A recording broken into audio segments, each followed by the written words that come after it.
Hello and welcome to a horribly nerdy podcast where we delve into movies, video games, the paranormal, and much more.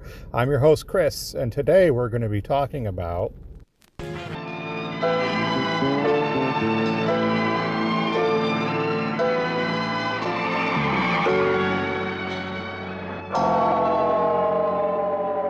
You are Liza, aren't you? Yes. My name is Emily. I've been looking for you. 60 years ago, everybody in this hotel disappeared. Every last person. A painter called Spike, who lived here, closeted in his room, had found a key. Tell me, with all those accidents, you think you'll, give it up now? I couldn't do that if I wanted to. Well, I won't give in.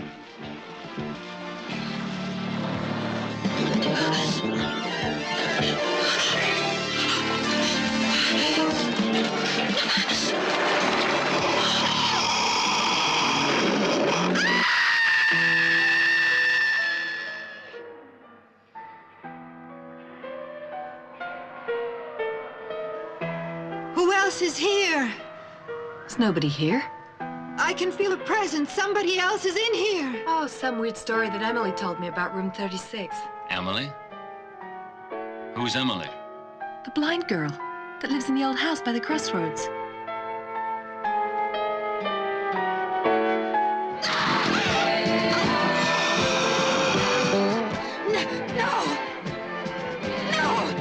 No, Spike! Go away! I don't want to go back! The girl that lives in the old house by the crossroads. Yes! That house has been abandoned for the last 50 years. But that's not true. It's not possible. I was there. This house was constructed on one of the... Woe be unto him who opens one of the 7 gateways to hell, because through that gateway, evil will invade the world.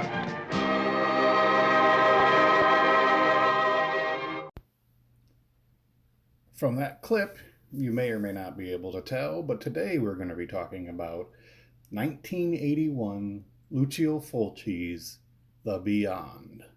The Beyond is anything but your typical haunted house movie, because this is a batshit crazy movie, but this is also one of my favorite horror films, if not Italian horror films, of all time. Flip that. This is one of my favorite Italian horror films, if not one of my favorite horror films of all time. A friend of mine introduced me to this movie, and she was right. I absolutely fucking love this movie. It is gory. The soundtrack is amazing. The acting is not great, along with the dubbing is not great, but much like Lucio Fulci's films, there's not a lot of substance, as in not a lot of plot narrative and all that. He more of like had this, I'm going to throw as many visually graphic images that I can. And that's more of his style. And boy, does he throw some crazy shit in here. So, The Beyond. Basically, a young woman inherits a hotel that just so happens to be built upon one of the 7 gates of hell. And that is your basic plot. Now, we will break it down a little further. I will tell you some of the more graphic kills. I will tell you some history behind this and some trivia behind this. So let's get into it. We open in 1927. An artist named Schweik is working on a hellish painting in room 36 of the 7 Doors Hotel. 7 gates of hell, 7 Doors Hotel. Is there a correlation there? Nah. This is all happening in Louisiana. He is then dragged from his room by a mob of angry townsfolk for practicing black magic. We then open to 1981. Lisa Merrill inherits the hotel and moves from New York to refurbish it and open it. Soon after she arrives, a worker glimpses a very strange-looking white-eyed woman through a window, falls off his scaffolding. A local doctor, John McCabe, is summoned. He takes the injured man to the hospital. The bell for room 36 rings, but the hotel has yet to open. Liza dismisses this as a malfunction, but this is the house or the hotel or the gate's way of showing things are already progressing. We've already got someone injured. What's next? A death? Well, yeah. A plumber Joe arrives to investigate the lack of running water, but in the flooded basement, he uncovers a bricked off area and is attacked by an unseen ghoul. Well, that unseen ghoul most likely is either a demon, like a zombie type demon, or it's Schweik himself. It's never really expanded upon, but we do find a hotel maid finds Joe and Schweik's bodies. So it kind of leads us to believe that was Schweik. But we see Schweik again later, and he looks nothing like what just happened. So a little confusing. And like I said, I'm just breaking this down the best that I can for you guys. While driving in town, Lisa encounters a blind woman named Emily and her guide dog. Emily warns Liza that reopening the hotel would be a major mistake and she should return to New York at once. Stop it. Do not open the gate. Well, are we going to listen to that, or are we going to have a highly successful hotel? Well, since we're watching this movie, you can pretty much, yeah. Later, Emily visits Liza at the hotel and tells her about Schweik in room 36, warning Liza not to go up there. Upon examining Schweik's painting, Emily's hands begin to bleed, causing her to run away with her guard dog in terror. Or her leading blind dog, sorry, not her guard dog. Lisa notices that they make no footsteps. Does this come into anything? No fucking clue. I think it does. We'll break that down a little bit later. You know what? Fuck it. I'm going to say it now. I think Liza has been a victim or not Liza, I'm sorry. Emily has been a victim all this time. She's been dead all this time. That's why we don't hear her or her seeing eye dog's footsteps. I think she has been killed in the hotel. She haunts the hotel, and she's trying to warn that the gates are opening. Get the fuck out of there. Let's go. We soon discover that the Book of Eibon could be the cause of all this. The Book of Eibon is very similar to a Necronomicon. If you don't know what the Necronomicon is, it is created, well, mostly, I don't know if H.P. Lovecraft created it, but he certainly references a lot in his works. It's a tome of spells and magic, and supposedly written in human blood and bound in human flesh, according to the Evil Dead series. It's an evil book causing evil things. But again, if we're already told this is built on top of one of the 7 gates of hell, does the Book of Eibon open it? This is where, like I said, there's not a lot of plot. And to me, this is where things could have been thread. But Lucio Fulci, he's just kind of those things like, I'm not going to explain anything to you. This is just what happens. Take it or leave it. So we're going to just take it and assume that's it. Let's see. Where were we? Pretty soon, and this is one of my favorite deaths in this movie, sorry, we find that the mother and daughter of the plumber, Joe, is visiting the morgue to, identify his body and all that. And the next thing we know, the mother is alone in there for some reason, and she takes the body covering off, and we discover that Joe's eyes have been gouged out. She collapses in terror, and when she collapses, she just so happens to knock over a gigantic vat of hydrochloric acid that is opened and starts dripping on her face, and her face begins to melt.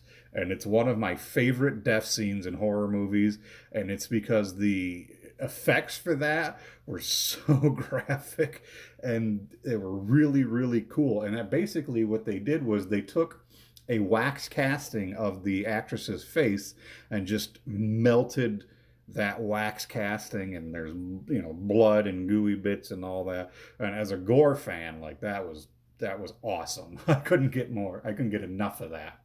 Um, Emily, again, even though I think she's dead, she's confronted in her own home by the animated corpses of Schweik and the other recently deceased.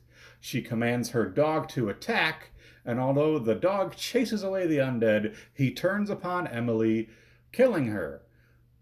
But again, are they already dead? Were they psychic manifestations? We don't really get an answer to that. My theory is they've been dead the whole time, and what we're seeing is her death played out possibly in some kind of time loop, or they're just showing like, oh, this is what actually happened to her, and this is why she's now trying to save Liza. Liza enters the hotel basement once more and is attacked by an undead hotel worker. In her escape, she runs into John. I believe John was the doctor. At the hotel entrance. Upon investigating, no sign of the undead worker, Liza begins to question her own sanity. They drive to the hospital and find it deserted, except for Joe's daughter, Jill, and a horde of the undead. Harris, there's also Dr. Harris. I did forget about that. Dr. Harris is seen there. He's killed by flying glass. Jill turns into a zombie and blows her head off. Okay. See, what I don't understand is when we first see Jill, she looks blind. And this movie starts to show the ideal that once you view hell, you go blind. So did Jill... and Jill is Joe's daughter. I don't know if I mentioned that. I don't know if Jill... what's the word I'm looking for here? I don't know if Jill was saw into hell, or that was just part of her transformation. Again, not really explained.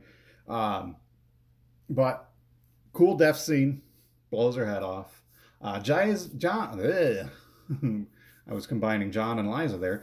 John and Liza escape down a staircase, but discover they have once again arrived in their hotel basement. But how is that? They were just at the hospital. John notes how impossible the entire ordeal is, but they have no choice but to accept it. That's basically what Lucio Fulci is telling you. You have no choice but to accept this. This is just how it is. Don't look into the logic, which makes no sense for someone breaking down the synopsis to talk to you guys about it, but I'm gonna do it anyways. They proceed through the flooded labyrinth and stumble into a wasteland. The same landscape in Schweik's painting. No matter which direction they turn, they find themselves back at the starting point, and now they are both blind, and they disappear into one of the gates of hell. And then we cut to zombies escaping the morgue, and they're running amok now. And originally, Lucio Fulci just wanted that ending where Emily and Liza and John are blinded, and then they escape, as in like hell has them now. They're trapped for eternity. But overseas distributors had said, look, your last successful movie was Zombie Flesh Eaters, and we're trying to market this as a zombie movie, so you have to add a zombie running amok scene. The original plan was Schweik was going to be the only undead creature kind of thing.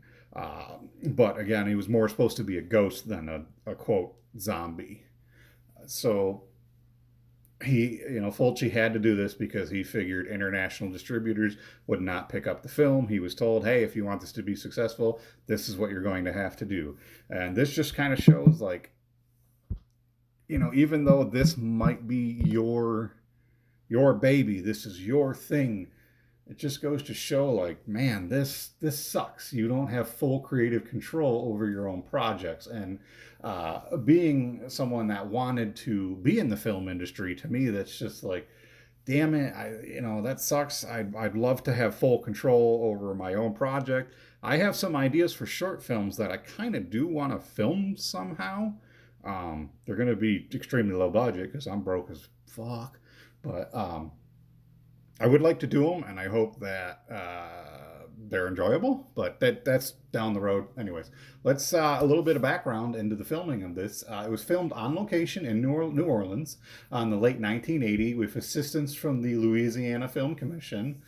There were some additional photography that did take bleh. There was some additional photography that took place at the De Paolis studio in Rome, and I probably butchered that name, so I do apologize. It was released theatrically in Italy in the spring of 1981, but The Beyond did not see a North American release until 1983, when it was released as The Seven Doors of Death. This version featured an entirely different musical score and ran several minutes shorter than Fulci's original cut, and was eventually branded a video nasty upon its release in the United Kingdom. I have never, from what I can tell, I've never seen the American version, and I really love the musical score of the Italian version.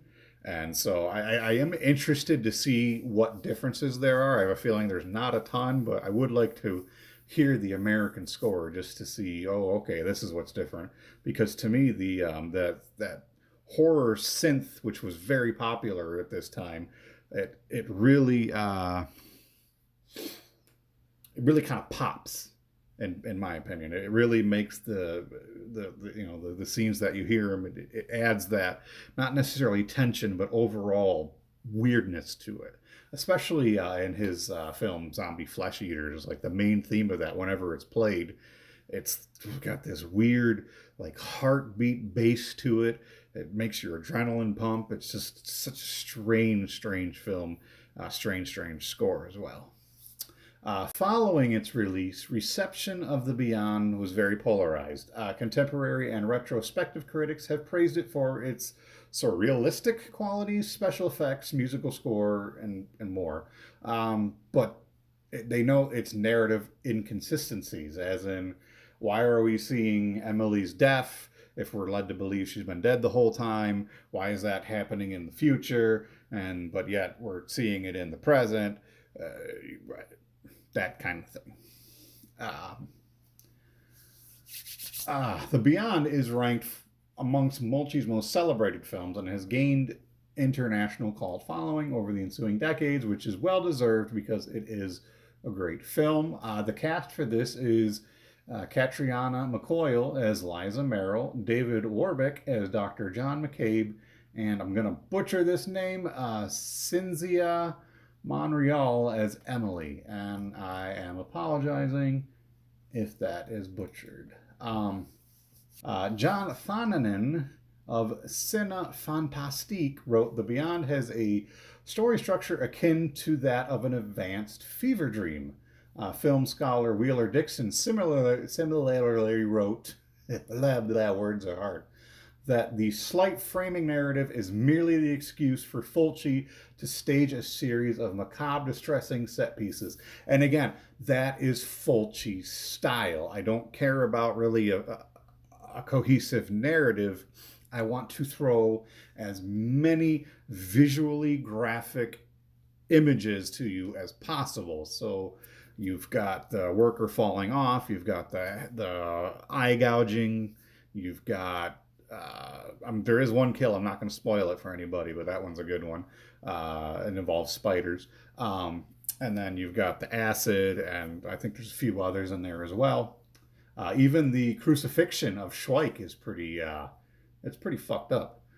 Producer Fabrizio De Angelis said that on his previous collaboration with Fulci during Zombie 2 or Zombie Flesh Eaters, they had aspired to make a comic book movie. That is, instead of being scared, people would laugh when they saw these zombies. Instead, audiences largely responded with fear, prompting them to realize we should make this a straightforward horror film. After making City of the Living Dead, Fulci sought to make a follow-up film as part of a trilogy overall encompassing the Gates of Hell trilogy, this being part 2. Now, you may wonder, why didn't I start with City of the Living Dead? Because you do not have to watch these in order to understand the others. The only thing that describes or that unifies these is them being upon the gates of hell. So it goes City of the Living Dead, The Beyond, and House by the Cemetery. But House by the Cemetery is an entirely different film that the gates of hell are never mentioned. So I don't quite understand how that falls into place with this. And we'll be covering House of the Cemetery soon, so don't worry. We'll go more on that when it shows up. It's basically describing a trilogy as being loosely connected by the trope of hapless mortals living literally on top of an entrance to hell and then inadvertently falling into it. So that was the overall cohesive narrative of these films, but it being, Italian cinema at the time, again, and Fulci, he really did not care about narrative. I know I keep saying that, but I'm trying to stress that. Like, I'm not picking apart this movie as in, like, this doesn't make any sense, because when you watch it, you just have to suspend that disbelief and understand that this is what's happening. Just relax. Don't think too logically into it, because I love this movie. Again, if you think too logically, you're going to hate this movie. And I know I'm probably breaking it down and making it sound dumb, but it's not a dumb film. Fulci knew how to make a movie. The visuals are stunning, not just the gore and the deaths and all that, but the way he filmed things. The cinematography is beautiful in this film. Much like Argento. Argento had this beautiful style of making horror looks stunningly amazing. Like Suspiria is one of the best films I've ever seen, and that is one film that really encompasses beauty and horror. And of course, we will be covering Suspiria eventually. Poster designed by Enzo Sciatti was produced based solely on the treatment in hopes of selling the film to the international markets. And the film's title was chosen based on a conversation between Fulci and De Angelis. After receiving De Angelis' approval, Fulci requested that Sacchetti begin writing a full screenplay based on that brief treatment, based on his own ruminations on death and the suffering of being born condemned to death, or born to be erased. Sacchetti sought to depict the Beyond as a hell full of dead souls and other world existing outside Euclidean geometry.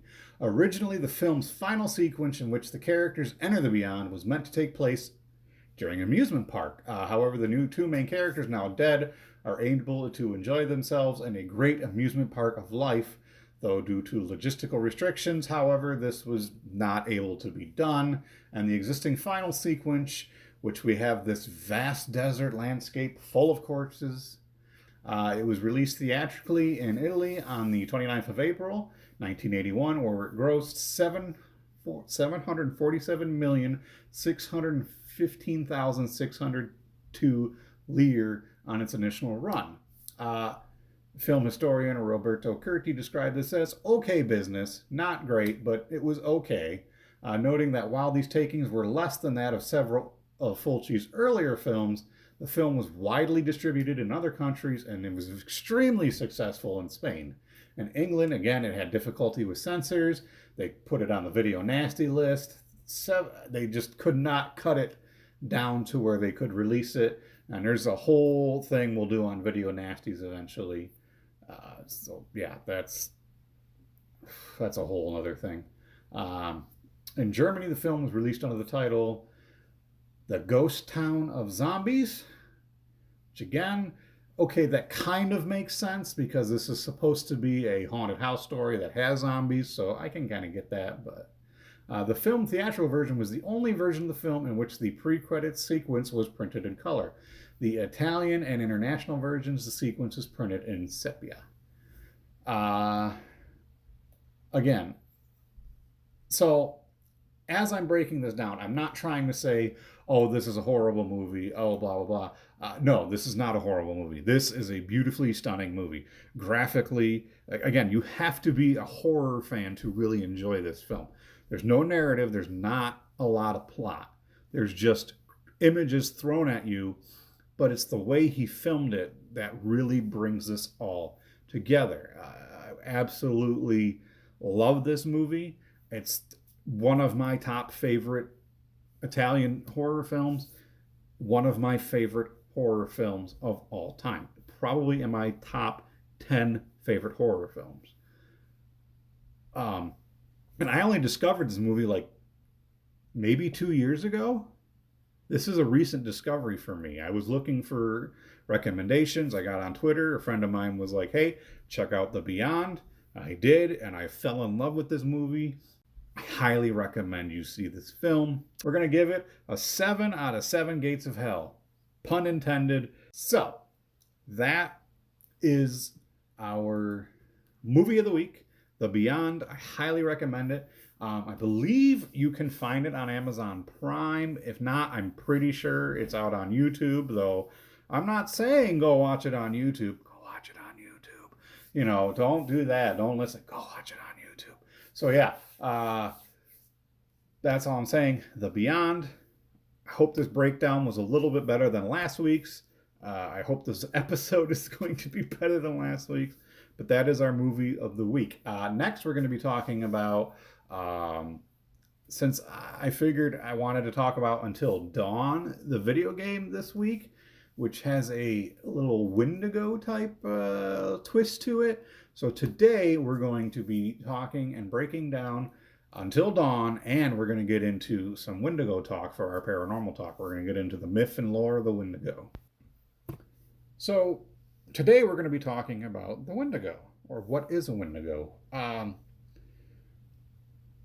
It's basically a mythological creature, or perhaps an evil spirit, which originates from the folklore of our First Nations peoples, based in around the east coast forests of Canada's, the Great Plain regions of the United States, and the Great Lake regions of the United States and Canada. It is often said to be a malevolent spirit that is sometimes depicted as a creature with human-like characteristics, which possesses human beings, and it gives them this insatiable feeling for greed and hunger and to cannibalize humans and to commit murder and be evil. For the original indigenous representations of the Wendigo consistently were of a giant humanoid with a heart of ice and a foul stench. An unreasonable chill might precede its approach. So kind of like a giant... So that chill is often associated with the feeling of a paranormal presence or spirit. So again, but yet this giant humanoid, and it smells, which is interesting because that kind of, this foul stench and smell kind of leads me to believe like almost a Sasquatch type. I don't know. Very interesting. For some reason, Hollywood seems to think that Wendigos are all human beast hybrids with antlers or horns. I don't understand where they got that concept of it. It doesn't make any sense to me. I don't get it. Where did that come from? It makes... in the ancient folklore, again, they're giant humanoids. They're not, they don't have antlers. And again, and there was this trend on TikTok and Reddit for a while that people were talking about Wendigos, but they call them not deers because they have it in their mind that if you talk about the Wendigo, it'll appear and it'll terrorize you. And it's like, I've never once heard of that. I don't know where anybody has gotten that. If you can kind of point me towards that, that'd be great, because I'd love to know where the hell that came from. But you can say Wendigo. Again, a lot. The Wendigo, it could be something. It could be maybe a Native American spirit that doesn't necessarily haunt the woods, but maybe protects the woods. It could be a nature spirit. It could be a tulpa or an egregore. If you have so many people thinking about this Wendigo creature, it might appear. and it's just I don't understand. Well, I'm sorry. Why am I saying I don't understand? I do understand. Um, the etymology of the word, it appears in many Native American languages and has many alternative translations. The source of the English word is the Ojibwe word Wendigo. In the Cree language, it is known as the Wittikau, also translated Wetiko. Other translations include the Wendigo, the Wendigo, Wendigo, the Wendigo, Wendigo, Wendago. More and more and more, but Wendigo is the most known name. And I've heard of it also as the Wendigo. I've heard a lot of stories about the Wendigo where it's Wendigo. And so, I mean, Wendigo, very similar. I am very interested if anyone listening has any Wendigo related stories. If you have heard of a story, maybe you come across something that you might think is a Wendigo. My whole concept of a Wendigo. So, the basic idea of a Wendigo, which Hollywood has kind of forced on us, and I think that's like Crypt TV's Mordero really, and I love Crypt TV. This is no knock on them whatsoever. I love Crypt TV. I am an obsessed Crypt TV fan, and I think what they did with the Mordero series is great. But basically, when you are in these woods and you communicate, when you're in these woods and you cannibalize human flesh, you then turn into this Mordero or Wendigo-like creature, which is, has basic human features, a almost skeletal-like skull with these deer antlers, and it's a cool portrayal of the Wendigo. But my thing is I like how the Wendigos are portrayed in Until Dawn. They are almost like these golem-like creatures, skinny and malnourished, and you can, they have these like the claws, and they contort crazily, and just this ravenous face. When I think of a Wendigo, that's what I think of. But again, that's from that's Hollywood giving that to me. When I really sit down and I listen to the Native American folklore and all that, a Wendigo is, even though it terrorizes and it might possess people, I really think it's more of an allegory for how terrible human beings can be to each other. And I mean, yes, I understand there are certain instances where other people have been trapped, maybe in an avalanche, and they've had to eat each other to survive. I understand survival. I get that. I'm not judging anyone on that. I am judging if you just want to be a fucking cannibal, there's something wrong with you. You need to seek help immediately. That's just my opinion. But I feel like it's more of an allegory for a murder, for insanity, for just how insane things can happen. And like we had that spout of people on bath salts they were becoming zombies. They were becoming Wendigos basically. They had this sudden craving for human flesh, and I don't understand what triggers in the brain to want to do that. But I'm off on a tangent anyways. My basic understanding of the Wendigo is it's this possible thing that could possess people. It's possibly a protector of the forest. It just wants people to stay away. The forest is its own thing. Leave it alone. Don't come near it. Otherwise, I'm going to possess you. I'm going to make you want to kill other people.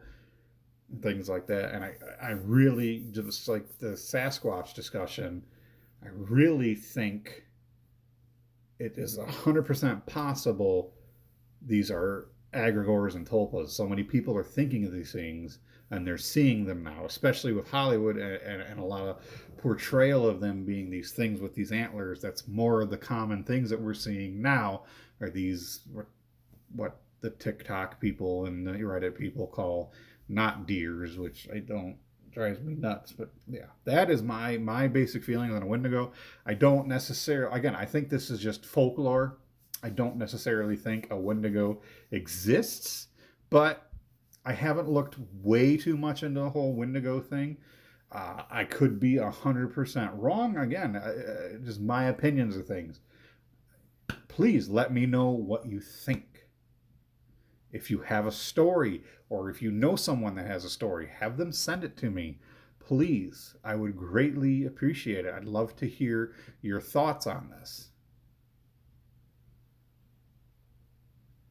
And now I have my dumb movie idea. So,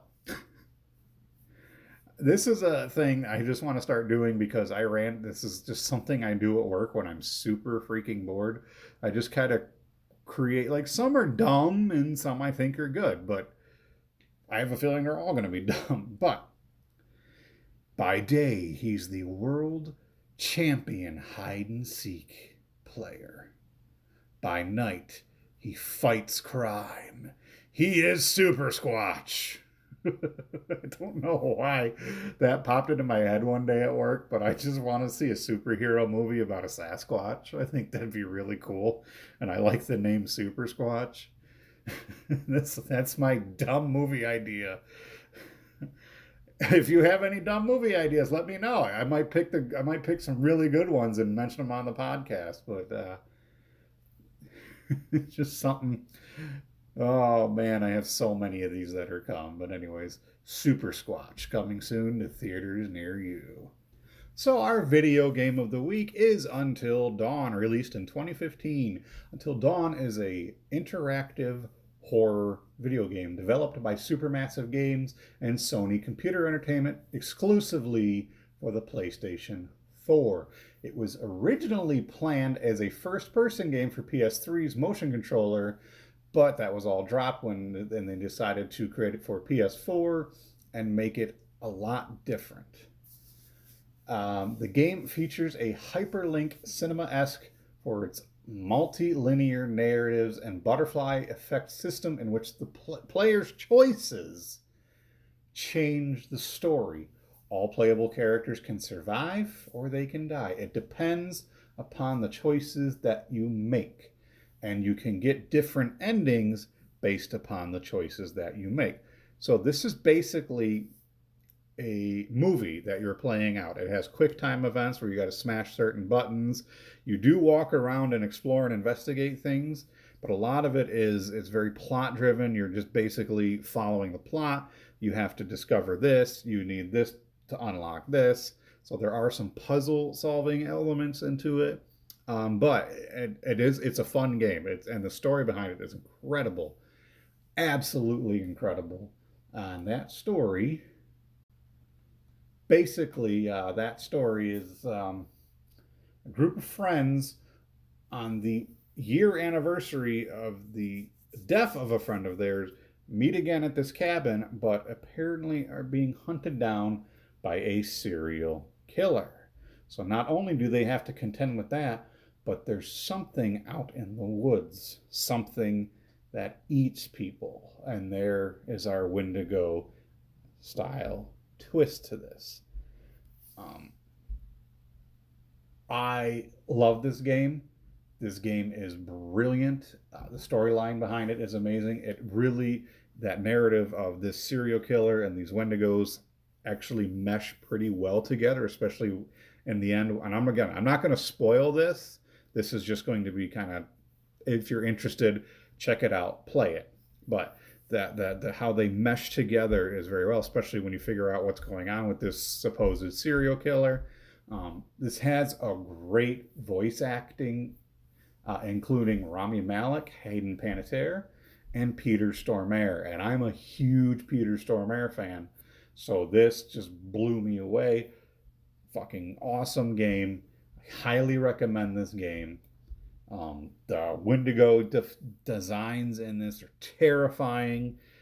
You really have to pay attention to the lore that they tell you during the game, because there are choices you make that you've heard before. Like and it's just a throwaway line like, oh, blah blah blah, I heard this happens if Wendigo does this, and then you eventually in the game you have to make a choice, like, oh my god, this happened, does it turn them or not? I don't know, blah da da da da.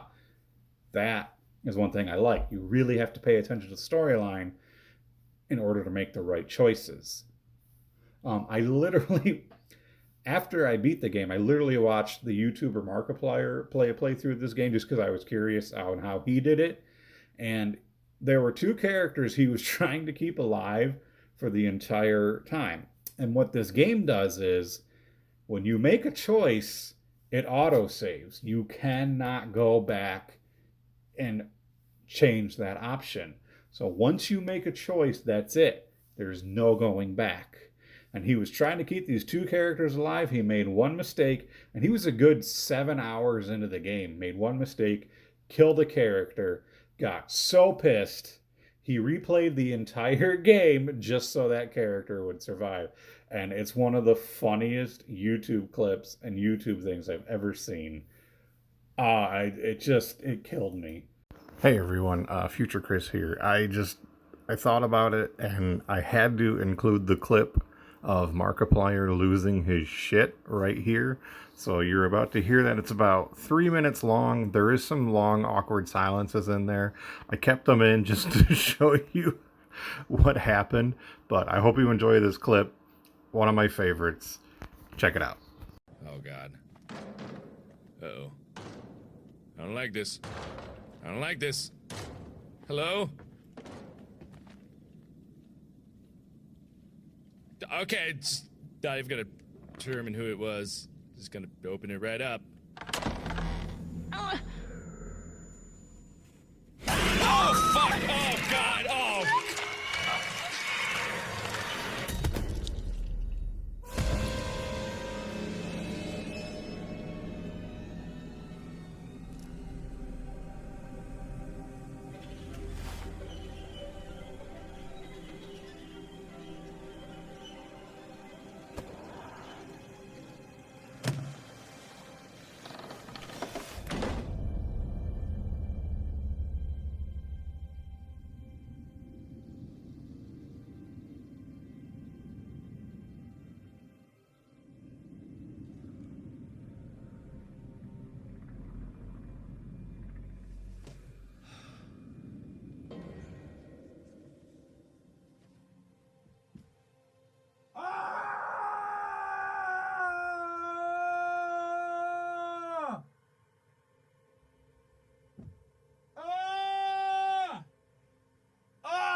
No.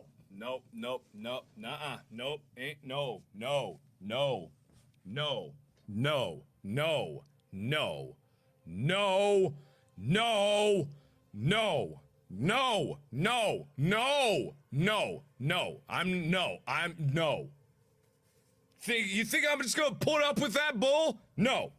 All right, no, I'm not gonna put up with it. I'm not gonna put up with it. I'm drawing the line in the sand. No, I'm gonna play through the whole fucking game again because no, I refuse. No, N-O means no. I'm gonna play through the whole goddamn game again. The whole game again. I'm gonna play through the whole freaking game again. I like Ashley too much for my stupidity to get in the way of her love. I'm gonna make sure that she ends her experience here on this mountain in the happiest way, being bone-zoned by Chris, because that's what their love deserves! So, I'm gonna end this episode here.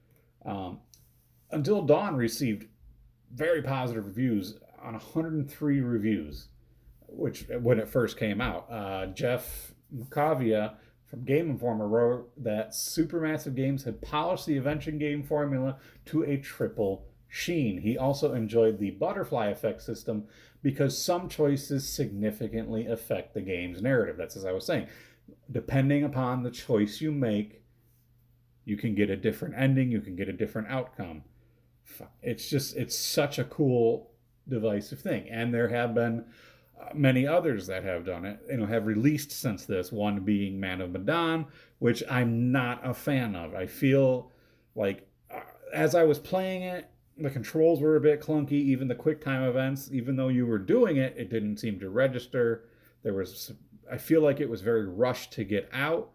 And the ending to that, I am very upset because what they were going for, if they would have just kept along that line, I would have been fine with the ending. It would have made it more enjoyable. But then they have to add a twist to it, and it doesn't work for me. For others, it might, but for me, it doesn't work. And then the sequel to Man of Medan is A Little Hope. And that, which we discussed last week, that did it so much better, in my opinion. It really took that, what they were trying to do in Man of Medan, and actually succeeded, in my opinion. I loved A Little Hope. That was a fun game. It scared the crap out of me. I highly recommend Until Dawn and A Little Hope. If you want to play Man of Medan, don't listen to me. You have your own opinion. I'm just giving you my opinion. But if you truly want to play Man of Medan, go ahead. I'd be curious to know what you think of it. And if you've played Until Dawn, let me know what you think of it. Let me know what your outcome was. What did you think of of what happened? What did you think of the twists? Let me know. I'd really appreciate it. So, that is our video game of the week. And like I said, all of these are my opinion. So, yeah, you may disagree, and that's fine. I have no problem with that. I would love to discuss why you may not like these films, why you disagree on theories. Please discuss this with me. That's all I'm doing, is just giving an opinionated podcast. And I'm always open to discussion. I don't want to sit here and argue. I'm not going to argue with you. What I will do is I will have an open and honest discussion with you, and you tell me your side of it, and that's cool. Awesome. If you hated this movie, if you hated The Beyond, awesome. Why did you hate it? What didn't work for you? Very cool. And if you didn't like Until Dawn, again, what didn't you like about it? What didn't work for you? So let me know. Thank you so much for tuning in to this episode. I truly hope it was better than our first episode. I feel like I'm kind of maybe starting to find a narrative that I like. Again, I'm my own worst critic, and I hate the sound of my own voice. So I edit the crap out of these, and I try to make it sound as fluid as possible. So please forgive me if it doesn't. But let me know what you think of this episode. Again, give me some criticism. Let me know what needs to be fixed, what should change. Should I talk about this more? Should I talk about this less? I'd really appreciate it. Thank you for the second episode of a horribly nerdy podcast, and we'll see you next week.